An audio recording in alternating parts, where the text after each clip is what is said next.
Hi, it's Ian from the Postal Hub Podcast. And Marek from Last Mile Experts. And we are the Last Mile Prophets. This is the last word on the last mile. Marek, mail by rail. It's a bit of an old concept, isn't it? Royal Mail had the mail trains, the mail sorting trains, and I'm already getting off topic, Marek, but there's the museum, the Postal Museum in London. They've reopened the old underground tunnels, and you can get in the mail train and go for a ride on it. Anyway, there you go. That's a free plug for the Postal Museum. Be nice to me, everybody. They'll never give me a free plug. How exciting. But actually, there's a bit of a difference, I'd say, Ian. And Yes. The difference is, yes, that was a mode of transport, but it took account of a completely different infrastructure. What I think is interesting here is the idea that you would have a PUDO, or more likely locker, at the, I'll use a nice word, the node, the train. How about we explain to everybody what we're actually talking about before I set you loose on this, which is there was a report in the English media just recently suggesting that, I think the headline was something to do with Amazon. Your Amazon order should arrive by train, according to the UK Transport Secretary. And this is talking about the UK's carbon targets. So once upon a time, you're right, Marek, the Royal Mail train would sort the mail on the train and drop the bag off at the station for a van. The van would then take the bag off to the local sorting station. Now, Marek, please go back to explaining what you were explaining before about how rail could be utilised in a modern parcel delivery system. Absolutely. So this new concept would involve what's already happening, which is lockers or PUDOs at railway stations and theoretically other transport nodes. And what would happen is that the train would deliver and the end customer could collect or drop off at the station. So and theoretically, the eco part relates to the fact that you'd have commuters or users of transport anyway taking advantage of this opportunity. So it's very green. They're going there anyway, on my way. Or the favourite word that I now have after Mr. Kerr taught me it, trip chaining. Trip chaining. Or two words, actually. It's two. So I think that's the difference. And I think it's pretty interesting, plus the fact that, before trains were used probably because of speed, efficiency and so on, now is the ecological side. Yeah. So the tweak is same thing, but with a green badge in terms of the train. But the difference is the customer picking up at the station. I like this idea of using the existing network. The problem, all these transport and logistics people will be diving into the comments probably saying, well, every time a shipment touches the ground, it costs money, which is I think that's the old way of saying it, Marek. But I have noticed over the last 12 months, there have been a few little initiatives here and there, a lot of it in Western Europe, where there is an existing dense train network or even a tram network. I think it was, I can't remember. It might have been Berlin or a German city that they're transporting parcels by tram. So interesting that they're trying to use this existing infrastructure to deliver, to basically build up a bit of capacity as well, though. I can see this, so it's not just about the eco side of it. There's also a capacity benefit of being able to use this existing infrastructure. But there's got to be, I know I'm saying like a negative Nelly here, Marek, but what's the downside of all of this?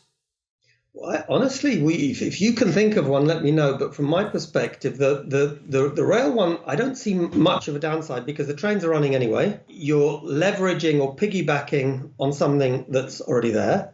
You have very high first-time delivery rates because PUDOs and lockers work that way. It's 99%.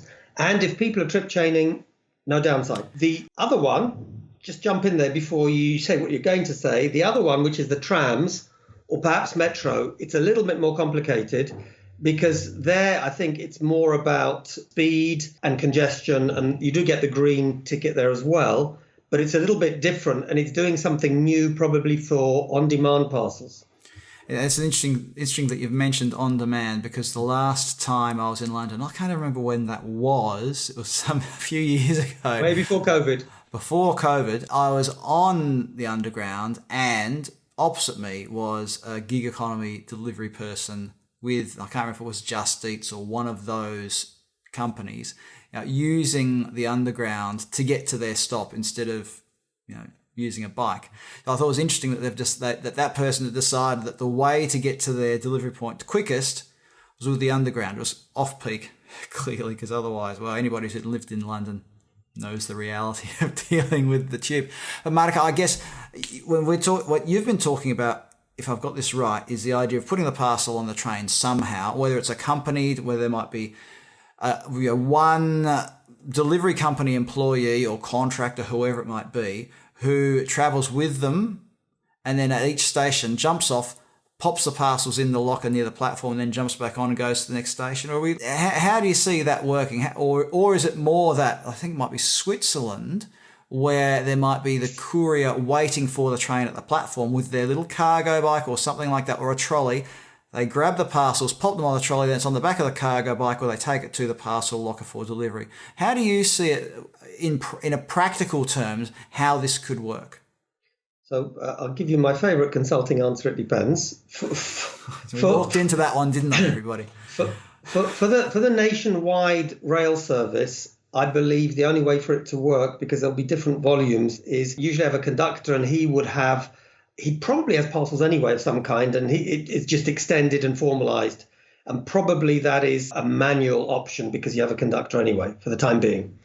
For the urban one, the only way I could imagine it working effectively is actually that you have some kind of semi-automated locker within the underground train or the tram. When it arrives at the station, the train doors open. If you've got the right courier with the right app, the door will open for this compartment where you have the parcels, and in some way he's able to pick it up, because I can't imagine you having people physically on the train. That's not very efficient. Just to come back really quickly, because I've only got a few seconds left.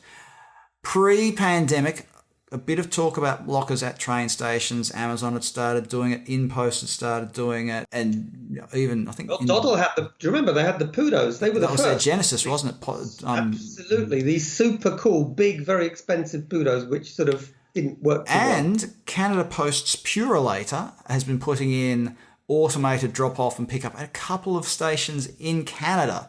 So, as we come into this new post-pandemic era, could it be a reality? I think the answer is everything is possible.